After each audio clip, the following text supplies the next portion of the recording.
Welcome to another episode of the 1% Better podcast with your host, Josh Williams. I want to share an experience that I had this past week. And so the past week, I was taking out the garbage, and a couple days earlier, I had done something that tweaked my back. So typically, when my back goes out or I tweak it, it feels like a muscle tightness in my glutes.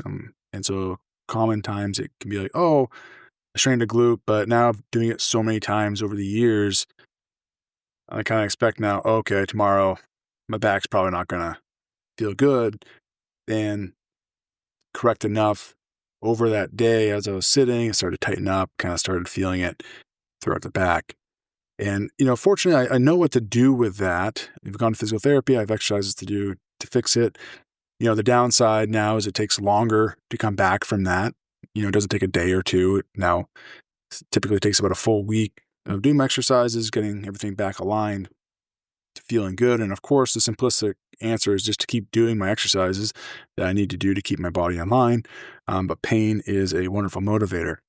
All that to being said is I was taking out the garbage and I was lifting it up, and it just felt really limiting. I felt weak to do that because of this back, injury. I mean, you call it back or whatever, postural, but because of this, and I was like, man, I'm strong. I can run marathons. I can do all these physical things.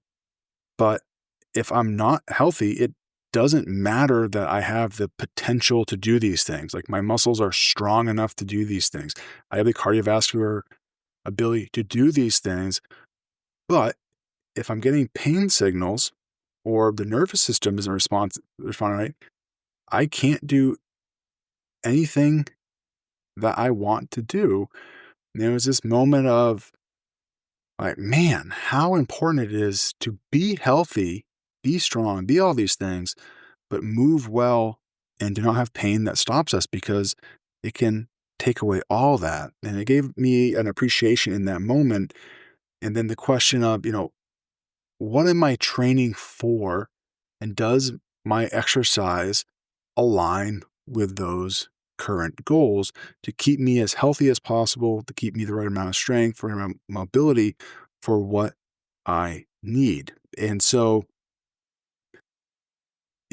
oftentimes we are training. And so if you've trained in the past, we might have started training again, and we're doing the same thing we did 20 years ago, which might have been fine when our bodies, built up to that, or just more resilient, able to recover from suboptimal training. And we started doing that again because that's the way we've always trained. But we never understood the methodology behind that training or what the purpose of it was. And so we keep doing it, we might get some results, and then we get injured and we wonder why. Or you might be brand new to training and just not know where to start. And we see this, quite often, where people will come in and they might not be able to do daily things well. So maybe I get out of breath going up the stairs or getting up and down and all this and that. And so the training has to match the outcome. We also have to take into consideration the injuries to make sure we're doing it safely, correctly. Now, if I come in and get back to the gym, I start doing the old things that I used to do. Doing heavy bench presses and squats and all these other movements. They're not wrong, but we have to say, is it the best movement or the load or the way I'm doing it for my current goals now, where I want to get to, how I feel, my current injuries and state? And so the big question to ask is the training that I'm doing actually matching the outcome that I want? Are we just chasing numbers? Am I just chasing to get stronger to get stronger? There is a point in strength training where there's a diminishing return. To get stronger in one area, there is a decrease someplace else.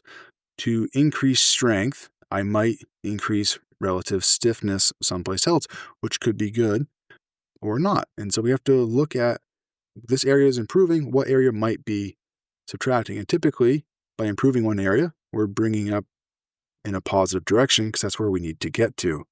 Are we focused too much on aesthetics? A lot of times, to get certain aesthetics, it may not leave the body feeling as good as you might want it.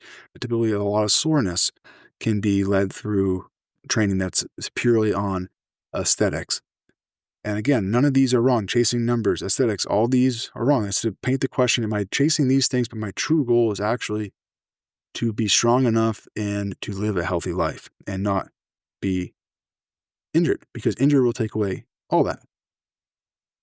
And, or are we training for something that's more day-to-day, life to life, playing with kids, being able to hike, explore, adventure, have energy to do the things that you love to do, stack wood. So again, it's just about, is the training getting me the result that I want? And do I really want that result? And when you get injured or something happens, or you're currently working on an injury, it takes away freedom. And we do everything we can to get back to that freedom. And so are you willing to live with the risk? So a couple of things just to do with this is, first off, audit your training. What you're doing, is it getting you where you want to get to, leaving you feeling more capable and stronger? So for us, typically we want to see increased strength, increased work capacity, decreased stiffness and soreness. So overall, we're feeling better. Now, there is a point where pushing to higher levels, now you will start feeling an increase in stiffness, increase in soreness, and maybe not as great recovery rate. And so again, that's why we're working with a coach. Audit your training. Training movement over muscles.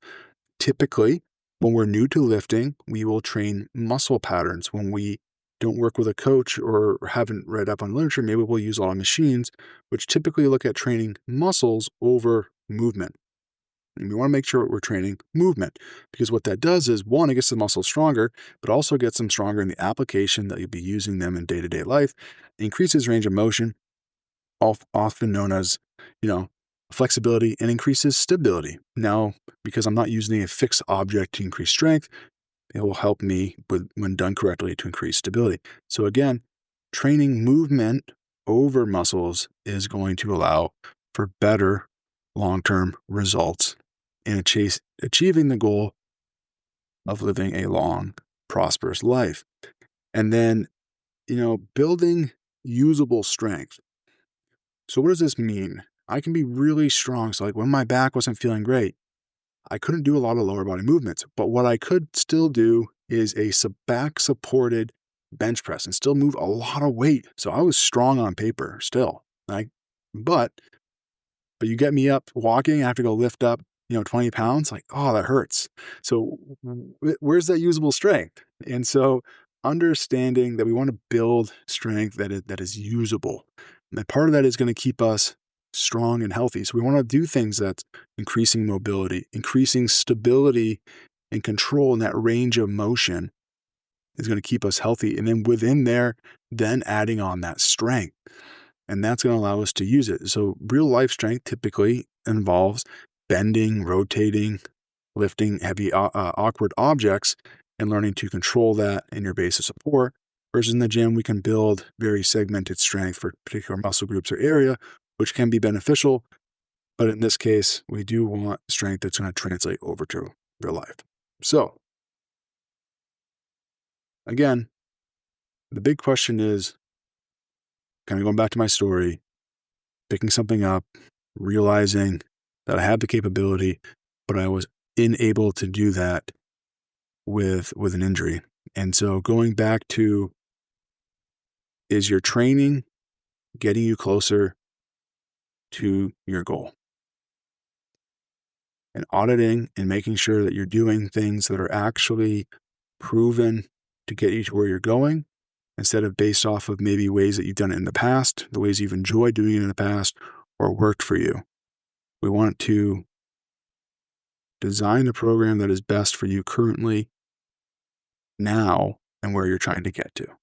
So again, hopefully that was helpful. I appreciate you all tuning in for that.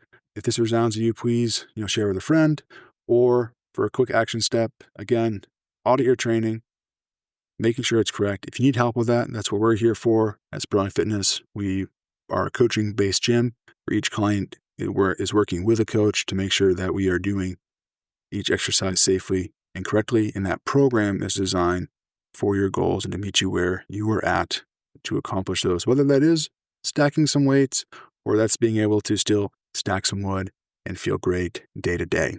Again, thank you all. I'm out. Have a wonderful day.